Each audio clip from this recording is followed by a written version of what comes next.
محمد وبارك وسلم صلاة وسلاما عليك سيدي يا رسول الله.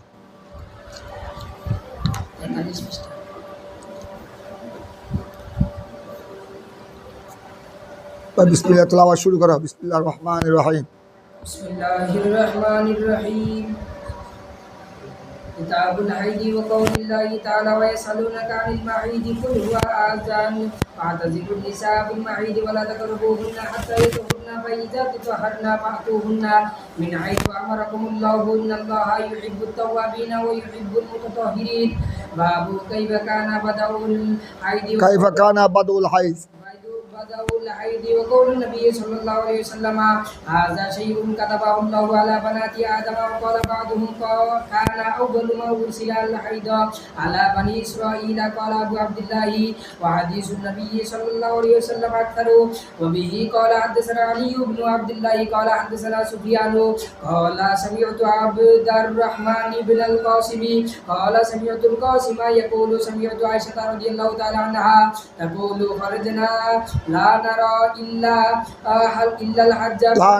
الحج فلما كنا بسرفا حدت فدخل علي رسول الله صلى الله عليه وسلم وأنا أبكي فقال ما لك أنفست؟ قلت نعم.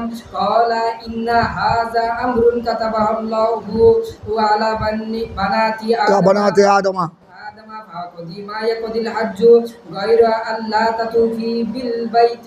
قالت وضحى رسول الله صلى الله عليه وسلم عن نسائه بالبقر.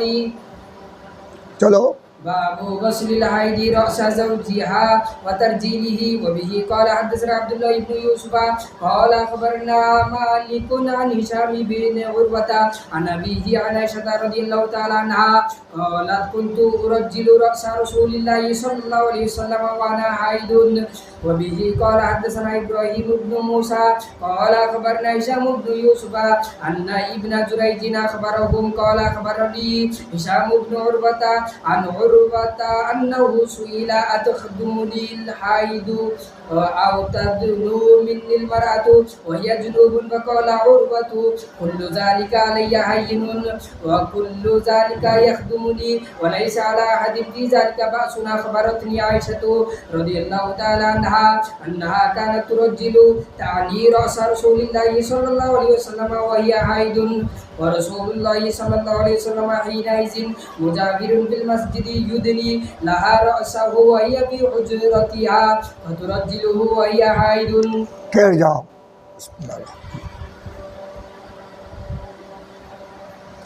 তোমাদের কালকা পরীক্ষা আছে? আগামীকাল তোমাদের পরীক্ষা আছে? আলহামদুলিল্লাহ. শনিবার আছে? আগামী সপ্তাহে কয়দিন আছে? শনি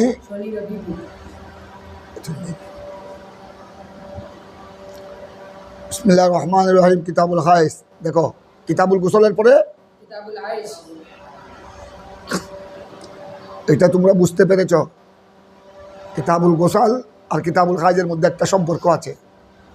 ইমামে বুখারী কিতাবুল হাইজকে কিতাবুল গোসলের পরপর বর্ণনা করেছেন কেন? কারণ গোসল আর হাইজের মধ্যে একটা কি আছে? সম্পর্ক আছে, রপ্ত আছে. রপ্ত সম্পর্কটা কি? যেহেতু মহিলাদের মা বোনদের যখন মাসিক ঋতু হয়, হাইজ যখন হয়, হাইজ থেকে হাইজ বন্ধ হওয়ার পর মা বোনদেরকে কী করতে হয়? গোসল করতে হয়. গোসল করে পবিত্রতা অর্জন করতে হয়.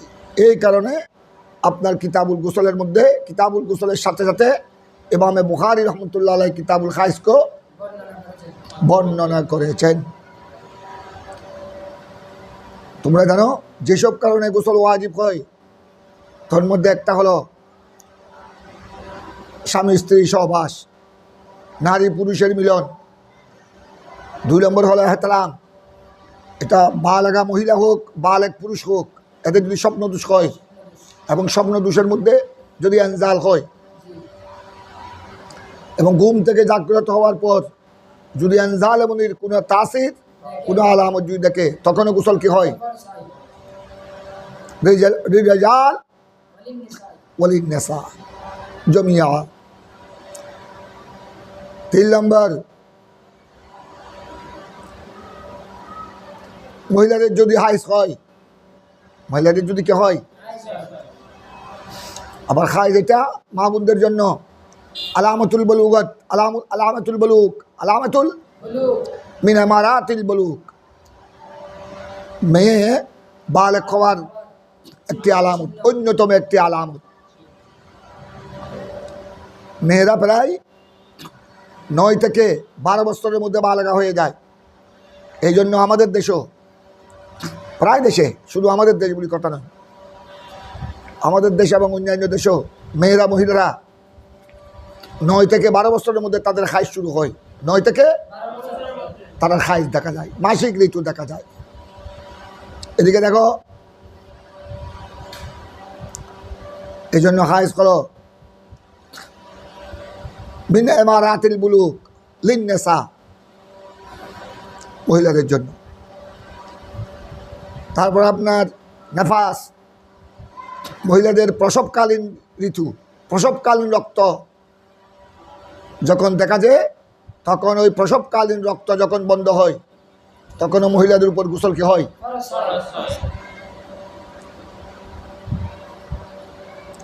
তবে হাইজের একটা আকল্যে মুদ্দত আছে, আকসরে মুদ্দত আছে। হাইজের আকল্যে মুদ্দত 3 দিন 3 রাত, আর আকসরে মুদ্দত 10 দিন 10 রাত। কিন্তু নেফাসের 40 দিন। আকল্যে মুদ্দতের কোনো হিসাব নাই, আকসরে মুদ্দতের একটা হিসাব আছে, 40 দিন। অর্থাৎ প্রসবকালীন রক্ত মা বোনের 40 দিন পর্যন্ত দেখা দিতে পারে। তবে তার আকল্যে মুদ্দত, নেফাসের আকল্যে মুদ্দতের কোনো মেয়ার নাই, কোনো সীমা নাই। 1 ঘন্টা প্রসবের পর, বাচ্চা জন্মলাভের পর 1 ঘন্টা পরে রক্ত বন্ধ হয়ে গেল, আর দেখা যায়নি। তো 1 দিন হলো, তা 1 দিন পর দেখা যায়নি, 3 দিন, 7 দিন, 5 দিন পর দেখা যায়। অনেক মা বোন আছে বাচ্চা প্রসবের পর 3-4 দিন, 1 সপ্তাহ হয়ে আর রক্ত আর দেখা যায়। এই জন্যে মশলা তোমরা যারা জুমা ইমামতি করো এবং তোমরা বাড়ি ঘরে যখন যাও, এটা মশলা বলে দিবা। আমাদের দেশে, বিশেষ করে আমাদের দেশে, এই দক্ষিণ এশিয়ায় আমাদের দেশের নারী পুরুষ বেশিরভাগ কোরআন সুন্নাহর জ্ঞানে অজ্ঞ বেশি। কোরআন সুন্নাহর জ্ঞান সম্পর্কে, ইলমে শরীয়ত সম্পর্কে আপনার অজ্ঞ বেশি। অন্যান্য জ্ঞান থাকলো, জেনারেল জ্ঞান থাকলো, সায়েন্স, আর্টস, কমার্স, এমনকি যারা বিসিএস ক্যাডার, এরা পর্যন্ত দিন ধর্ম সম্পর্কে আপনার একেবারে অজ্ঞ। এরা এদেরকে গুরুত্ব দেয় না। এই জন্য আমাদের বেশিরভাগ মেয়েরা, এখন কিছুটা মেয়েরা অগ্রসর হয়েছে।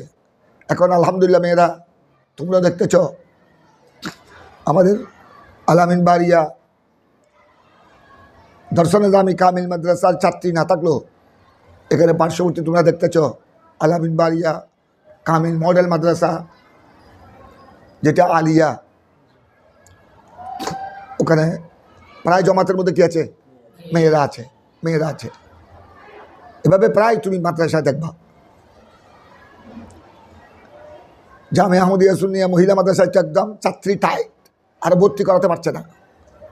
তবে ওখানে মহিলা মাদ্রাসা স্বতন্ত্র থাকাতে ওদিকে পুরুষের মধ্যে একটু চাপ কম আছে মেয়েদের।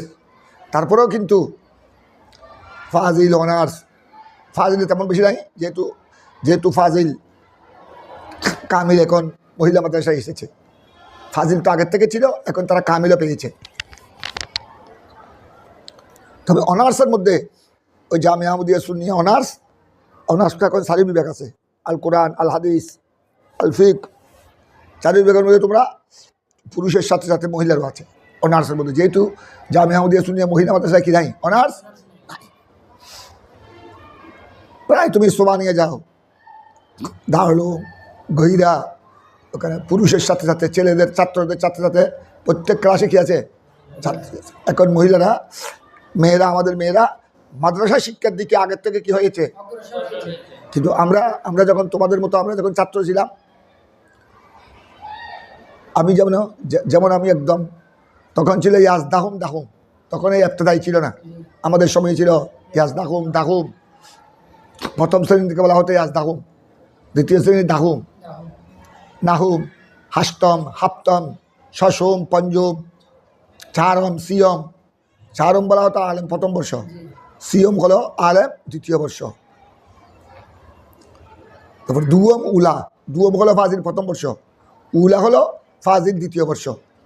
তোমাদের সময় তো ফাজিল এখন ফাজিল এখন তিন বছর, ফাজিল তিনটা, প্রথম বর্ষ, দ্বিতীয় বর্ষ, তৃতীয় বর্ষ। আমাদের সময় আলেম আবার আলেম এখনও প্রথম আর দ্বিতীয় বর্ষ আছে। আমাদের সময় ছিল 2 বর্ষ। আমাদের সময় আলেমও 2 বর্ষ, প্রথম আর দ্বিতীয়, ফাজিলও 2 বর্ষ, প্রথম আর দ্বিতীয়, কামেলও 2 বর্ষ, প্রথম বর্ষ আর দ্বিতীয় বর্ষ। আমরা একদম ইয়াজদাউম থেকে একেবারে কামিল পর্যন্ত একটা ছাত্রীও দেখি নাই আমাদের ক্লাসে। গোড়া জামিয়া মিলেও আমি দেখি নাই। গোড়া জামিয়া মিলেও তখন তো মহিলা মাদ্রাসা হয়নি, মহিলা মাদ্রাসা হয় তারপরে। যখন মহিলা মাদ্রাসা ছিল না জামিয়ায়, তখনও আমরা জামিয়ার পুরুষ বিভাগে কোনো মেয়ে, কোনো ছাত্রী দেখি নাই। কারণ তখন মেয়েদের যুগ ছিল স্কুলের দিকে। কিন্তু গার্ল স্কুল, প্রাইমারি স্কুল একদম তাই। সরকারি প্রাথমিক বিদ্যালয় বলো, হাই স্কুল বলো, গার্ল স্কুল বলো, কলেজ ইউনিভার্সিটি বলো, ওদিকে টাইট। মাদ্রাসার দিকে তেমন অভিভাবকেরও গুরুত্ব ছিল না, ছাত্রীদেরও কোনো আকর্ষণ ছিল না। এখন আলহামদুলিল্লাহ অনেক অগ্রসর হয়েছে মেয়েরা। এই জন্য কিছু মেয়েরা দিন ধর্মের দিকেও একটু কি হয়েছে? অগ্রসর হয়েছে। আমি একটা ক্লাস করেছিলাম জামিয়া আহমদিয়া সুন্নিয়া কামিল মহিলা মাদ্রাসায়, কামিল দ্বিতীয় বর্ষে। বুখারী শরীফের গ্রন্থ ছিল। মেয়ে 6-7 জন ছিল ছাত্রী। মাশাআল্লাহ, আমি খুশি হলাম।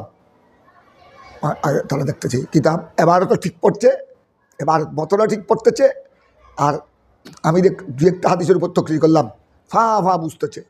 আর আমি কিছু জিজ্ঞাসা করেছি, অর্থাৎ মেয়েরা কিছু জানে কিনা, এটা যাচাই বাছাই করার জন্য। মাশাআল্লাহ, আমি খুশি হলাম, মনে মনে আমি খুশি হয়েছি, দোয়া করেছি আলহামদুলিল্লাহ যে আমাদের মেয়েরা তো অনেক কি হয়েছে।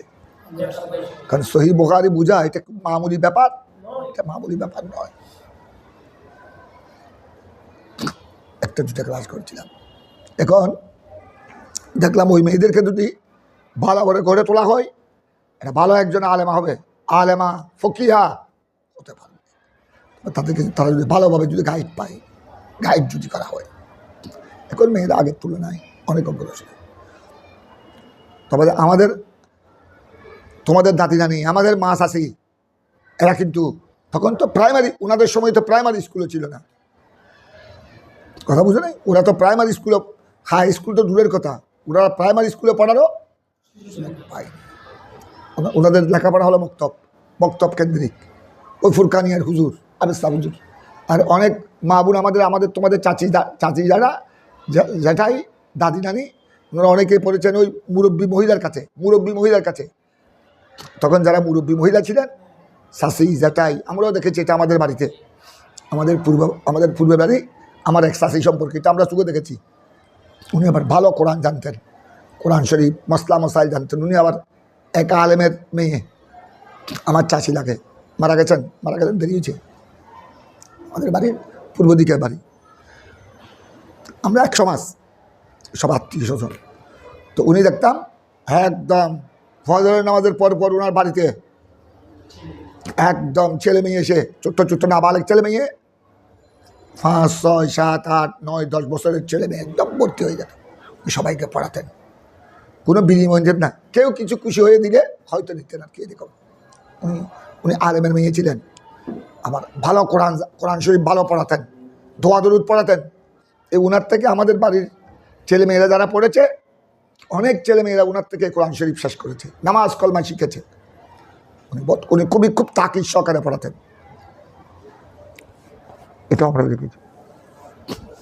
তবে আমরা আমরা মহিলার কাছে পড়ি নাই। আমার আব্বাজান কেবলা, আমার বড় বোন 3 জন, আমার যারা তোমরা আছে আমার বড় 3 জন, আমার আব্বা আর আমার বড় আব্বা না আপন 2 ভাই। আমাদের বাদাম করে ডেয়ারি করে, যেটাকে আমরা ডেয়ারি বলি চিটাঙ্গের বাসায়, হ্যাঁ সামনে ওইটাতে নিয়মিত। আমি যখন একদম ছোটো, আমার জন্মের আগ থেকে আমার আব্বা হুজুর রাখতেন। আমার আব্বা আলেম না হলেও আমার দাদারা আবার আলেম, দাদা পরদাদা আলেম, কিন্তু আমার বাবা তারার ওই ওই ওই চ্যানেলে এসে আমার বাপ, আমার দাদা 3 জনের মধ্যে 2 জন বড় আলেম ছিলেন, পরদাদারও আলেম ছিলেন, দাদা পরদাদা। আমার পরদাদার মধ্যে একজন মুফতি ছিলেন, মুফতি হাসান, মুফতি সৈয়দ মোহাম্মদ হাসান আলী, আরেকজন মুন্সি উসমান আলী। এটা আমার দাদার বাপ। আমার দাদার বাপরা তাও 2 ভাই, আমার দাদারা 3 ভাই, আমার দাদার বাপ এটা ভাই। আমার দাদা একজন মুন্সি উসমান আলী, আরেকজন মুফতি হাসান আলী। আমরা উসমান আলীর औलाद, আমার 3 দাদা। আমার দাদার যিনি ভাই বড় মুফতি ছিলেন ওই যুগের মধ্যে। এখন তো যে কেউ মুফতি হয়ে যায়, তোমরা দেখতেছ, একটু কানে হাত দিতে পারলে সে মুফতি। বিরাট বিরাট নেম প্লেট, নকল টকল করে চুরি করে কামেল ফেঁকা ভাস করলে মুফতি হয়ে যায়। সে জীবনে কোনো দিন ফেঁকার ক্লাসে বসেও নাই, ফেঁকার কী কী কিতাব এগুলো নিজে কোনো দিন লিখতেও পারবে না। যদি জিজ্ঞাসা করো হো মুফতি সাহেব হুজুর স্যার ফতোয়া স্বামীর নামটা বলেন তো, সে বলবে ফতোয়া স্বামী না, ফতোয়া স্বামী আর কি, তারপরে অন্য নাম আসেনি, পারলে তোমাদের সাথে ঝগড়া লাগাই দিবে। আরে বেকুব, কী বড় কিচ্ছু জানো না, পারছো না, ফতোয়া স্বামীর না, ফতোয়া স্বামীরই, আবার ফতোয়া স্বামীর আরেক নাম আসেনি। অথচ ফতোয়া স্বামী কি এটা কি আসল নাম? আসল নাম না। ফতোয়া স্বামীর লেখক উনি শাম দেশের, উনি সিরিয়ার মানুষ, এই জন্য এটা প্রকাশ হয়ে গেছে ফতোয়া স্বামী। ফতোয়ায় ও বুখারির মতো, এটা সহি বুখারির, সবাই বলে কি সহি বুখারি, এটা কি আসল নাম কি সহি বুখারি? আসল নাম তো তোমরা পড়েছ। আর সহি হল আল জামিউ সহিহুল, আল জামিউ সহিহুল মুসনাদু আল মুখতাসারু মিন উমুরি রাসূলিল্লাহ সাল্লাল্লাহু আলাইহি ওয়াসাল্লাম ওয়া ইয়ামিহি ওয়া সুন্নাহ। এগুলো সহিহ বুখারীর, যেটা ইমাম বুখারী যে নাম লিখেছেন, যে নাম তিনি চয়ন করেছেন। কিন্তু যেহেতু এটা সংকলন করেছেন ইমাম বুখারী, এই জন্য মানুষের সংক্ষেপে কি বলে সহিহ বুখারী বা বুখারী শরীফ বলে। বুখারী শরীফ কি কিতাবের নাম? ফতোয়া স্বামী। এরকম ফতোয়া স্বামীর আসল নাম বলো তোমরা তো এখন আসবা পড়তেছ, হেদায়া পড়তেছ, ফতোয়া স্বামীর আসল নাম এগুলো তোমাদেরকে জানতে হবে। তো তোমরা আলামিন বারিয়া দর্শনে জামির ছাত্র, আরও মানুষে জানে তোমরা আমার ছাত্র। এই বাবা, তোমরা তো মুফতি শাহ হুজুরকে পেয়েছ, তোমরা তো ভাগ্যবান। সাই বলো দেখি তোমরা মুফতি শাহ হুজুর থেকে পড়তেছ, সাই বলো তোমরা ফতোয়া হিসাব, তোমরা কিতাবুল আসবা পড়তেছ, আমরা অনলাইনে দেখি, সাই বলো দেখি তোমরা ফতোয়া স্বামীর কি নাম। তোমরা তো না পারলে আমারও তো একটা বদনামে হয়ে যাবে, আমার ছাত্ররা বারুদের মতো হতে হবে। আমি আবার ছোট্টবেলা থেকে দামি ছাত্র পড়াতে পারি না, আমি একদম ছোট্টবেলা থেকে। ফতোয়া স্বামীর নাম হলো রদ্দুল মুখতার। রদ্দুল মুখতার আলা দুররিল মুখতার। প্রথম রদ্দুল মুখতার, ওটা হায়ে হুত্তি বে নুক্তা ছাড়া হা। আর দুরুল মুখতার এটা খায়ে মুজমা, এটা নুক্তাওয়ালা খা। রদ্দুল মুখতার আলা দুররিল মুখতার, এটা হলো। এখানে 3টি কিতাব কি রাখবো আমার দিকে দেখো। এই জন্য ফতোয়া স্বামী তোমরা কিনলে একসাথে 3টি কিতাব পাইবা। মূল কিতাব হলো তানবীরুল আফসার, এটা হলো সংক্ষেপ। এটাও ফেকা হানিফি, আল ফিকুল হানিফি মুজাবের ফেকার উপর কিতাব। তানবীরুল আফসার আজকে তোমাদেরকে দায়িত্ব দিলাম, আমি নাম বলছি না। তানবীরুল আফসারের মুসান্নিফের নাম তোমরা আজকে দেখে আমাকে বলবে, আগামীতে বলবে ইনশাআল্লাহ। তানবীরুল আফসারের মুসান্নিফের উনি হানফি। তারপর দেখো ওইটার সরা লিখেছেন, ওইটার নাম আব্দুরুল মুখতার। এই আব্দুরুল মুখতার এটা হলো তনবীরুল আবসারের সরা। লিল আল্লামা আলাউদ্দিন আল হাসকাফি আল হানফি, উনি তনবীরুল আবসারের সরা লিখেছেন। তনবীরুল আবসারের সরা করো আব্দুরুল, আর আব্দুরুল মুখতারের হাসিয়া লিখেছেন। এই ফতোয়া স্বামী যেটা তোমরা বলতেছ, এটা হলো আব্দুরুল মুখতারের হাসিয়া। হাসিয়া মানে সরাদি। তোমরা সরে বেকায়ার হাসিয়া পড়ো নাই? আব্দুল হাই লগ্নবীর সরে বেকায়ার আরবি হাসিয়ার নাম কি? সরে বেকায়ার আরবি হাসিয়ার নাম তোমরা তো সরে বেকায়া পড়েছ। সরে বেকায়ের মধ্যে একটা হলো মূল মতন হলো বেকায়া। বেকায়া সরা লিখেছে, ওইটার নাম সরহুল বেকায়া। আবার সরে বেকায়ার চতুর্দিকে হাসি আছে আরবিতে, ওইটার নাম ওমদাতুর রেআয়া। ওমদাতুর আইন দিয়ে ওই আব্দুল হাই লগ্নবী, হিন্দুস্তানের লখনৌর আব্দুল হাই, বড় আলেম। উনি সরে বেকায়া হাসিয়া লিখেছেন আরবিতে। আরবিতে টিকা আর কি, হাসিয়া মানে টিকা, টিকা লিখেছেন। হেদায়া, তোমরা যে হেদায়া পড়েছ, হেদায়ার হাসিও লিখেছেন তিনি, হেদায়ার টিকাও লিখেছেন আব্দুল হাই লগ্নবী মৌলানা। মুয়াত্তা ইমাম মুহাম্মদ, উনি বড় বড় কিতাবের হাসিয়া লিখেছেন, মামুলি আলেম নন। মুয়াত্তা ইমাম মুহাম্মদের টিকাও লিখেছেন তিনি। আরও হাদিস ফিকহ অনেক কিতাবের উনি কি লিখেছেন, হাসিয়া লিখেছেন। তো দেখো, তো সরহে বেকায়ার তোমরা যে আরবি হাসিয়া যেটা পড়েছ, ওটার নাম কি বললাম? ওমদাতুর রেআয়া। এটা হলো মূলত সরহে বেকায়ার কি বলতাম, হাসিয়া টিকা। কথা বুঝছো? ঠিক তদ্রুপ ওখানে তিনটি মূল কিতাব, তনবীরুল আবসার, ওইটার সরা হলো আব্দুরুল, আব্দুরুল মুখতারের হাসিয়া হলো রদ্দুল মুহতার।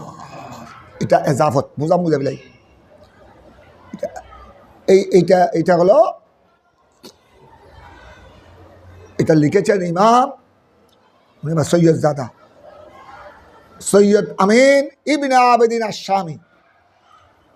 আসল নাম আমিন, সৈয়দ আমিন ইবনে আবেদিন আশ-শামী আল হানফি। তো উনি যেহেতু দেখো আব্দুরুল মুখতার হাসিয়া লিখেছেন, উনি যেহেতু কোন দেশের মানুষ? সিরিয়া, শামের। সিরিয়াকে আরবিতে কি বলে? শাম।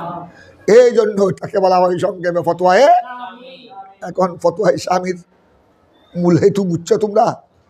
ফতোয়ায়ে শামী বলা হয় যেহেতু উমদাত আব্দুরুল মুখতারের হাসিয়া রদ্দুল মুখতার, ওই হাসিয়ার লেখকের নাম হলো ইবনে আবেদিন আশ-শামী। তো আবেদিন আশ-শামী, তো উনি যেহেতু সিরিয়ার মানুষ, এই জন্য এটাকে সংক্ষেপে বলা হয় ফতোয়ায়ে শামী। ওই তোমাদের সহিহ বুখারীর মতো।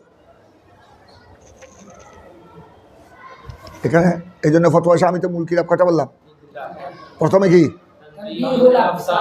তানবীরুল ওয়া দিয়ে, তানুন ওয়াও ইয়ারা, নাব্বারা ইউনাব্বিরু তানবীর, ওয়া দিয়ে নাব্বারা ইউনাব্বিরু, রওশন করনা, আলোকিত করা, বাবে তফিদের মাসদার তানবীরুল আবসার। ওইটার সরার নাম কি বললাম? আব্দুরুল মুখতার। এটা মৌসুফ সিফত, এটা আইলাম দিয়ে আব্দুরুল মুখতার। আব্দুরুল মুখতারের হাসিয়া রদ্দুল মুহতার, যেটাকে সংখ্যা বলা হয় ফতোয়ায়ে। এই জন্য তোমরা এটা খেয়াল রাখবা। তোমরা এখন হেদায়া পড়েছ, কিতাবুল আসবা পড়তেছ, কেউ জিজ্ঞাসা করলে স্যার দেখি তোমরা কি পড়ছো, স্যার বলো ফতোয়ায়ে শামীর আসল নাম কি?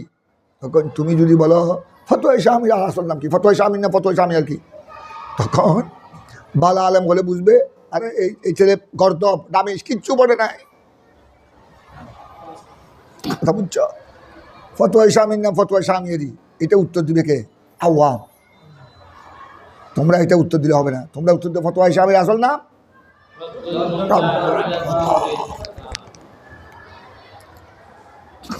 কথা বুঝেছ?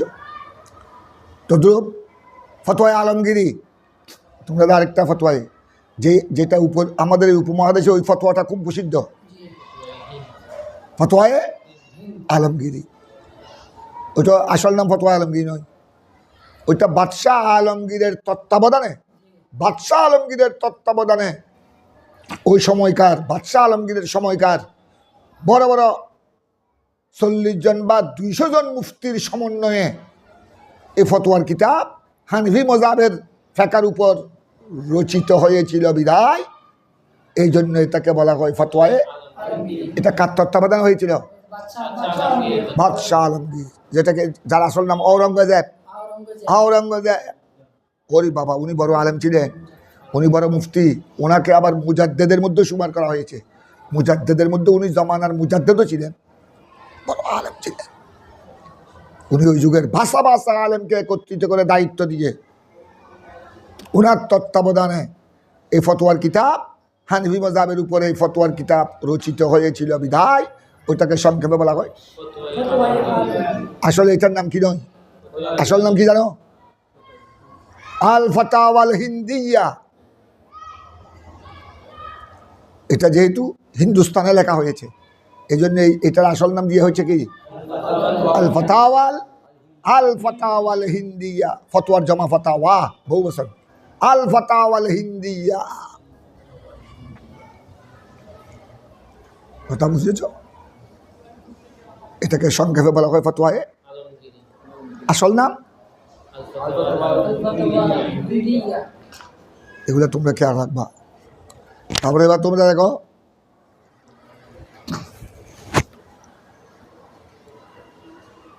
কিতাবুল হায়েস।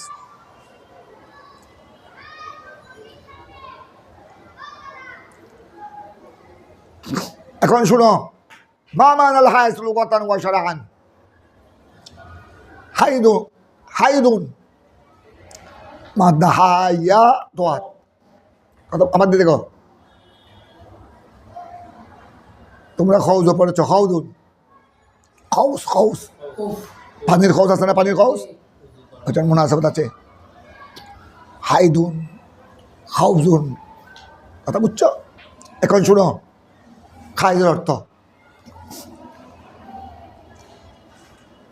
অভিধানের দৃষ্টিতে হাইজের শব্দের অর্থ হলো আল হাইজ আল আরসাল, প্রবাহিত হওয়া। জিরিয়ানুদ্দম, খুন, রক্ত প্রবাহিত হওয়া, এটাকে বলা হয় খাইজ। আর শরীয়তের পরিভাষায় এই জন্য দেখো খুব ভালো করে খেয়াল বলে, এই জন্য পানির খোঁজকে খোঁজ বলা হয়, যেহেতু খোঁজের মধ্যে পানি কি হয়? প্রবাহিত। চতুর্দিকে পানি পড়লে বৃষ্টির পানি এগুলি গড়িয়ে কোথায় পড়ে? আবার যদি পানি খোঁজ যদি ভর্তি হয়ে যায় বৃষ্টির ও আপনার অধিক বৃষ্টির কারণে, অতিবৃষ্টির কারণে, তখন খোঁজ থেকে পানি বাইরে পড়ে যায়। এই জন্য এটাকে খোঁজ বলা হয়। খাইজের সাথে খোঁজের সাথে একটা কি আছে? অর্থের দিক দিয়ে, অভিধানিক অর্থের দিক দিয়ে। আর শরীয়তের পরিভাষায় খাইজ বলা হয়, আমাদের দেখো শরীয়তের পরিভাষায় খাইজ বলা হয় মা বোনদের লজ্জাস্থল দিয়ে, শরম জায়গা, প্রস্রাবের রাস্তা দিয়ে বালেগ হওয়ার সময়কালীন থেকে, ওয়াক্তুল বুলুগ থেকে, বালেগ হওয়ার সময়কালীন থেকে মাসিক যেই নির্দিষ্ট সময়ে রক্ত প্রবাহিত হয় রেহেম থেকে, জরায়ু থেকে, এইটাকে বলা হয় শরীয়তের পরিভাষায় হায়েজ। ওইটা বের হয় মেয়েদের জরায়ু থেকে, যেখানে বাচ্চা থাকে, রেহেম যাকে বলা হয়, বাচ্চা দান, বলা হয়। আরেকটা হলো মহিলা। এই জন্য মেয়ের মা বোনদের প্রত্যেক রক্ত যেগুলি শরম জায়গা দিয়ে, প্রস্রাবের স্থান দিয়ে, যৌনাঙ্গ দিয়ে যে রক্ত বের হয়, প্রত্যেক রক্তকে খাইজ বলা হয় না। আরেকটা আছে নেফাস। নেফাস হলো প্রসবকালীন, বাচ্চা প্রসবের পর যে রক্ত বের হয়, ওই যেটা তোমাদেরকে বলেছিলাম। তো আমাদের দেশের বেশিরভাগ মেয়েরা বাচ্চা প্রসবের পর 40 দিন পর্যন্ত নামাজ কলমা পড়ে না। একটা সুতো পেয়েছে, একটা অজুহাত পেয়েছে যে কি হয়েছে, তার বাচ্চা হয়েছে। 40 দিন পর্যন্ত খেয়াল রাখা, 40 দিন হতে টাকসরে মুদ্দত, 40 দিন প্রসবকালীন রক্ত 40 দিন পর্যন্ত হবে এটা গ্যারান্টি নয়, হতে পারে। এই জন্য নেফাসের আকসরের মুদ্দত আছে, আকলের মুদ্দত নাই। এটা বাচ্চা প্রসবের 1 ঘন্টা পরেও কি হতে পারে, বন্ধ হয়ে যেতে পারে। একদিন পরেও, 5 দিন পরেও, 6 দিন পরেও বন্ধ হতে পারে। বেশিরভাগ মেয়েদের দেখা যায়, তোমরা বিয়ে করলে বুঝবা, তোমাদের স্ত্রীরা যখন বাচ্চা প্রসব করবে তখন তোমরা প্র্যাকটিক্যাল বুঝবা। বেশিরভাগ মেয়েদের দেখা যায় বাচ্চা প্রসবের 5-6 দিন পর্যন্ত দেখা যায়, 7-8 দিন পর রক্ত বন্ধ হয়ে যায়। 7-8 দিন পর যদি রক্ত বন্ধ হয়ে যায়, 1 অক্ত পরিমাণ দেখবে, 1 অক্ত পরিমাণ ইন্তজার করবে, নামাজের 1 অক্ত, ফজরের নামাজের রক্ত, জোহরের নামাজের রক্ত আছে না? ফজরের নামাজের রক্ত হলো সুবহে সাদেক থেকে সূর্য উঠার আগ পর্যন্ত। জোহরের নামাজের রক্ত আছে, আসরের নামাজের রক্ত আছে, মাগরিবের নামাজের রক্ত আছে, এশারের নামাজের। যদি মহিলাদের প্রসবকালীন ঋতু, বাচ্চা প্রসবের পর রক্ত যে প্রবাহিত হচ্ছে যৌনাঙ্গ দিয়ে, প্রস্রাবের রাস্তা দিয়ে, ওইটা যদি 1 সপ্তাহ পর বন্ধ হয়ে যায়, 1 সপ্তাহ পর বন্ধ হয়ে 1 অক্ত পরিমাণ যদি আর রক্ত দেখা না যায়, তখন ওই মহিলাকে আপনার গোসল করে তাই নামাজ কলমা অবশ্যই আদায় করতে হবে। তারপর নামাজ আদায় করে ফরজ। কিন্তু আমাদের দেশের মেয়েরা মশলা জানে না বিদায় এরা 40 দিন পর্যন্ত কি করে না, নামাজ কলমা পড়ে না। এই এতদিনের নামাজ, যে কয়েকদিন তার রক্ত দেখা গিয়েছিল প্রসবকালীন, 1 সপ্তাহ বা 8 দিন বা 10 দিন, এরপরে আর রক্ত আসে নাই 40 দিন পর্যন্ত। কিন্তু এই উনি যে 40 দিন পর্যন্ত পড়লো না, 30 দিনের নামাজ তাকে কজা করতে হবে, 30 দিনের নামাজ কজা করতে হবে। কথাটা বুঝেছ? ওইটা হলো প্রসবকালীন ঋতু, প্রসবকালীন রক্ত। এটার আকসরের মুদ্দত হলো কত? 40, মানে হতে পারে। যেমন খাইজের আকসরের মুদ্দত 10 দিন হতে পারে। বেশিরভাগ মহিলাদের 3 দিনের পর বন্ধ হয়ে যায়, 3 দিন, 7 দিন, 5 দিন, 6 দিনের মধ্যে তো প্রায় বন্ধ হয়ে যায়। তখন একে মশলা, যেসব মেয়েদের মাসিক ঋতু 5 দিন 6 দিনে বন্ধ হয়ে গেল, 1 অক্ত পরিমাণ যদি দেখো, 1 অক্ত পরিমাণ যদি আর রক্ত দেখা না যায়, তখন তাকে গোসল করে কি পড়তে হবে, নামাজ আদায় করতে হবে। নামাজ আদায় কি হবে? আরেকটা রক্ত আছে ইস্তেহাজা। ইস্তেহাজা এটা জরায়ু থেকে বের হয় না, এমনি প্রবাহিত হয় লজ্জাস্থল দিয়ে, মা বোনদের প্রস্রাবের রাস্তা দিয়ে বের হয়। তবে এটা জরায়ু থেকে বের হয় না, এটা জরায়ুর পার্শ্ব থেকে বের হয়। এটা হলো কোনো রোগের কারণে কি হয়? আমাদের পুরুষেরও অনেক সময় আল্লাহ সবাইকে হেফাজত করুক। আমাদের পুরুষেরও অনেক সময় প্রস্রাবের রাস্তা দিয়ে রক্ত দেখা যায়, এমনকি পায়খানার রাস্তা দিয়ে রক্ত বের হয়। এগুলি রোগ, এগুলি তোমাদের মধ্যে দেখা দিলে অবহেলা করবে না, লজ্জা করবে না। এটা ভালো ডাক্তারের সাথে, অভিজ্ঞ ডাক্তারের সাথে যোগাযোগ করবা। ডাক্তার, এই রোগ পুরুষেরও আছে, মহিলারও আছে। খায়জার নেফাসের রক্ত ছাড়া, খায়জার নেফাসের রক্ত ছাড়া অন্য কোনো কারণে যদি, অন্য কোনো রক্ত যদি মেয়েদের লজ্জাস্থল দিকে বের হয়, লজ্জাস্থল দিয়ে বের হয়, এটার নাম ইস্তেহাজা। দমল ইস্তেহাজার খুন। এটা ইস্তেহাজার খুন কেমনে বুঝবা? মহিলারা কেমনে বুঝবে এটা? যদি খাইজের আকল্লে মুদ্দত 3 দিন 3 রাত, আকসরের মুদ্দত 10 দিন 10 রাত। যদি কোনো মেয়ের মাসিক রক্ত দেখা গেল 3 দিনের কম, 1 দিন 2 দিন হয়ে আর দেখা যাচ্ছে না, 1 অক্ত চলে গেল, 2 অক্ত চলে গেল, 1 দিন চলে গেল, 2 দিন চলে গেল, আর দেখা যাচ্ছে না, রক্ত বন্ধ হয়ে গেছে, তখন মনে করতে হবে এটা তার রোগের, এটা বসে থাকলে হবে না, এটা রোগের রক্ত। আর মাসিক খাইজের রক্ত শুরু হলো, কত 10 দিন অতিক্রম হয়ে গেল, 10 দিন পর্যন্ত বন্ধ হয় নাই, এমনকি 10 দিন অতিবাহিত হওয়ার পরও 11 দিনের মধ্যে রক্ত দেখা যাচ্ছে, 12 দিনের মধ্যে রক্ত দেখা যাচ্ছে, তখন মনে করতে হবে এটা মাসিক ঋতু, এটা মাসিক খাইজ নয়, এটা কি? তদ্রূপ প্রসবকালীন রক্ত, তার আকসরের মুদ্দত 40। কোনো মহিলা বাচ্চা প্রসব করেছে, ছেলে সন্তান জন্ম দিয়েছে, 40 দিনের পরেও যদি তার থেকে কি দেখা যায়, রক্ত দেখা যায় মনে করতে হবে এটা। তো এটা হলো কিতাবুল খায়েস, এটা খায়েস নিয়ে আলোচনা।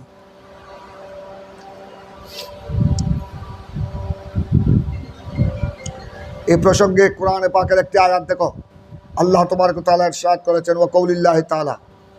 তোমরা তো জানো এটা ইমাম বুখারীর আদত, মিন আদাতুল বুখারী। উনি গুরুত্বপূর্ণ অধ্যায় বয়ান করার সময় উনি সাথে সাথে কোরআনে পাকের আয়াত উল্লেখ করেছেন।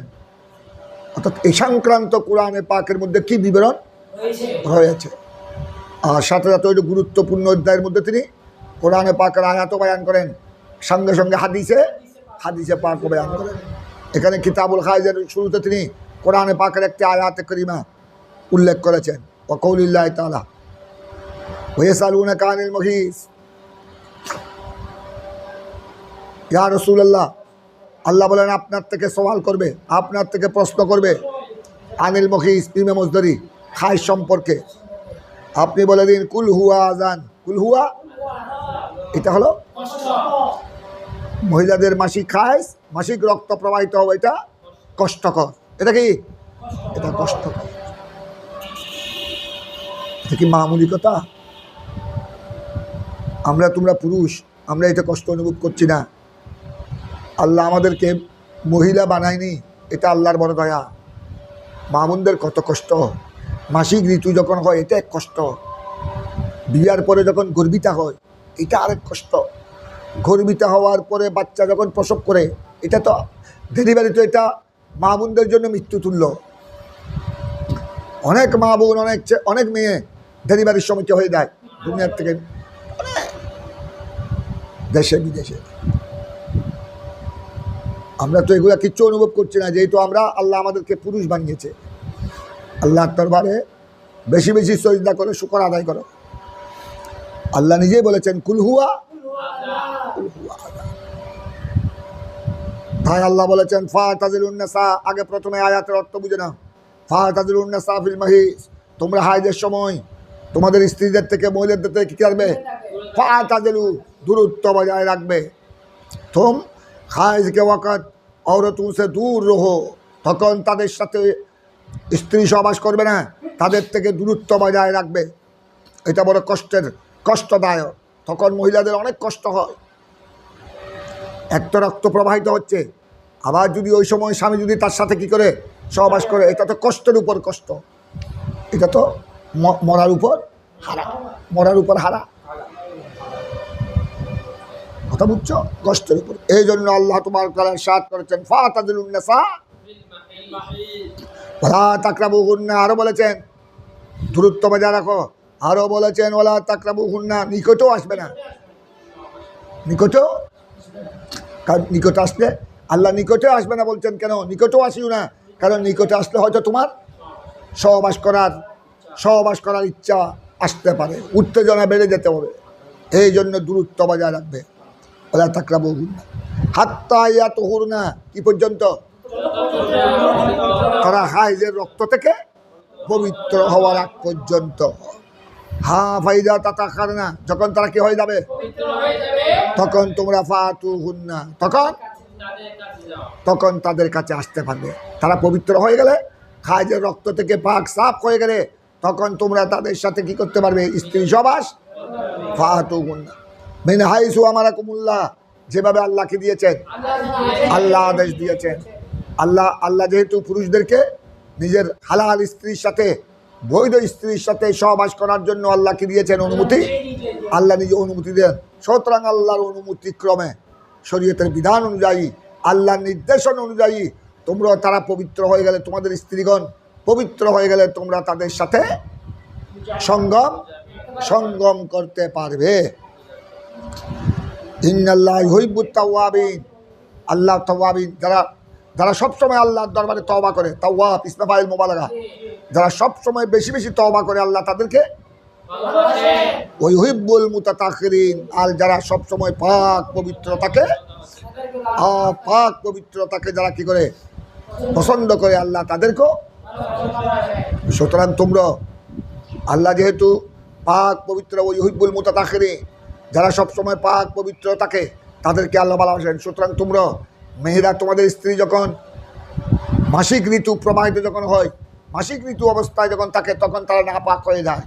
তাদের নাপাকি অবস্থার মধ্যে তাদের ডিস্টার্ব করিও না। নাপাক অবস্থায় ওইটা তাদের বড় কষ্টদায়ক।